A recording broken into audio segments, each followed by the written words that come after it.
بسم اللہ الرحمن الرحیم۔ السلام علیکم ورحمۃ اللہ وبرکاتہ۔ ہم حج کے ارادہ سے نکلے۔ جب ہم مکہ میں صرف میں پہنچے تو میں حائضہ ہو گئی اور اس رانی میں رونے لگی کہ رسول اللہ صلی اللہ علیہ وسلم تشریف لائے۔ آپ صلی اللہ علیہ وسلم نے پوچھا تمہیں کیا ہو گیا ہے؟ کیا حائضہ ہو گئی ہو؟ میں نے کہا ہاں۔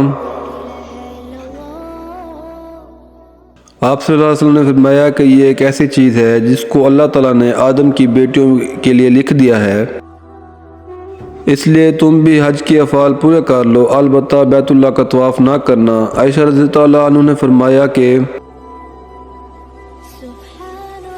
رسول اللہ صلی اللہ علیہ وسلم نے اپنی بیویوں کی طرف سے گائے کی قربانی کی۔ صرف ایک مقام مکہ سے 6-7 میل کے فاصلے پر ہے۔ ان سے سوال کیا گیا کہ حائضہ بیوی میری خدمت کر سکتی ہے یا ناپاکی کی حالت میں عورت مجھ سے نزدیک ہو سکتی ہے؟ تو عروہ نے فرمایا میرے نزدیک تو اس میں کوئی حرج نہیں ہے، اس طرح کی عورتیں میری بھی خدمت کرتی ہیں اور اس میں کسی کے لیے بھی کوئی حرج نہیں۔ اس لیے کہ مجھے عائشہ رضی اللہ تعالیٰ عنہ نے خبر دی کہ وہ رسول اللہ صلی اللہ علیہ وسلم کو حائضہ ہونے کی حالت میں کنگھا کیا کرتی تھیں،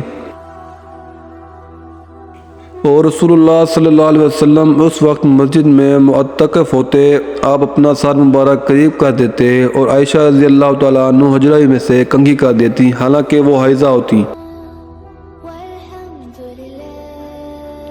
اگر ویڈیو پسند آئی ہو تو لائک کریں، کامنٹ کریں اور شیئر کریں۔ مزید پیاری پیاری احادیث سننے کے لیے ہمارے چینل کو سبسکرائب کریں۔